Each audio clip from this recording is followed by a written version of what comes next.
everyone, and welcome back again to Oma Ezigbo TV. So guys, I'm sure it's no longer breaking news that judikay has joined Mercy Chinwo in slamming their ex-boss Ezekiel with lawsuits for alleged extortion of thousands of dollars and other royalties. And by the look of things, Ezekiel might face the full wrath of the law, because at this point, two people can't just gang up against you and lay the exact same allegations. I mean, there must be some manner of truth in their accusations. Pastor Madubuko, who is the spiritual father of Mercy Chinwo, took to his social media page to share his own side of the story as Mercy Chinwo got him involved from the onset. He said, and I quote, "As children of God, anything we are doing, we must act with humility and the fear of God. I came into the issue between Ezekiel, thank God, and Mercy Chinwo as far back as 2022.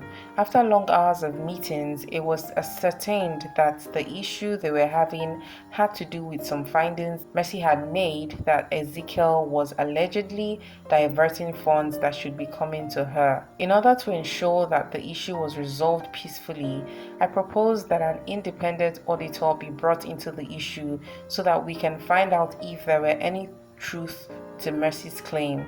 We all concluded that was the way forward, and the meeting was adjourned to be held in my office on the 17th of February 2023. The meeting was held as scheduled with the auditor from Olatunji, Fanny Fosi and Co. in attendance alongside Ezekiel, Ape Temple Odoko, that's Ezekiel's pastor, Blessed, and Mercy. It was agreed in that meeting that the auditor be given all documents required to make the audit process seamless.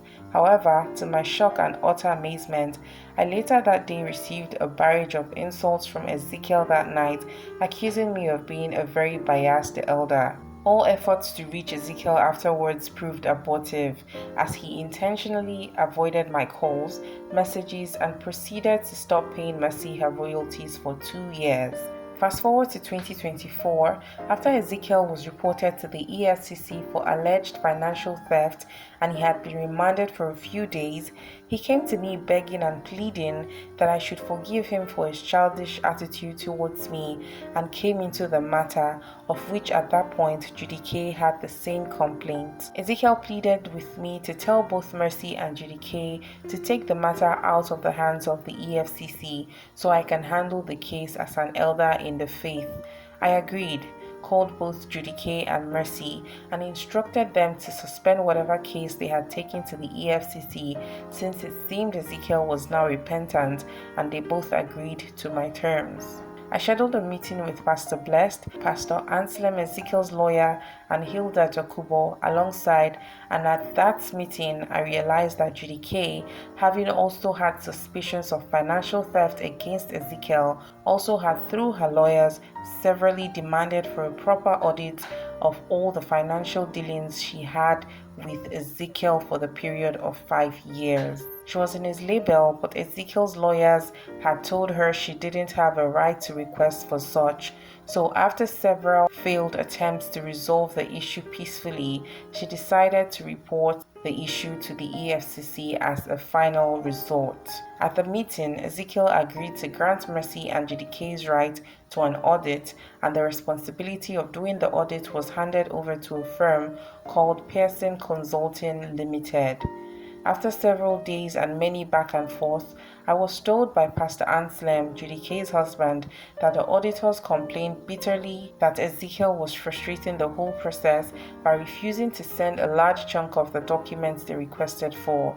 In response, I placed a call to Ezekiel and told him to comply with the auditors by sending them all the documents that they requested for, and that was the last I heard about the issue. I thought I was still meditating over the matter. Next thing I heard was that Ezekiel had concocted a very frivolous lawsuit against both Mercy and judikay in court. My reason for making this statement is not to take anyone's side, but set the record straight by letting everyone involved know that Ezekiel frustrated all the efforts we put into ensuring that this issue is resolved peacefully, and that from the inception of this matter, it has always been about his financial insincerity and nothing else." Unquote. Guys, from what I just read out, coupled with the claims judikay and Mercy Chinwo made, evidence could surplus against Mr. Ezekiel. Like I said before, two people can't just gang up against you and lay the exact same allegations. There must be some manner of truth in their accusations. Anyways, guys, as usual, do let me know your thoughts about Eezee Conceptz record label scandal.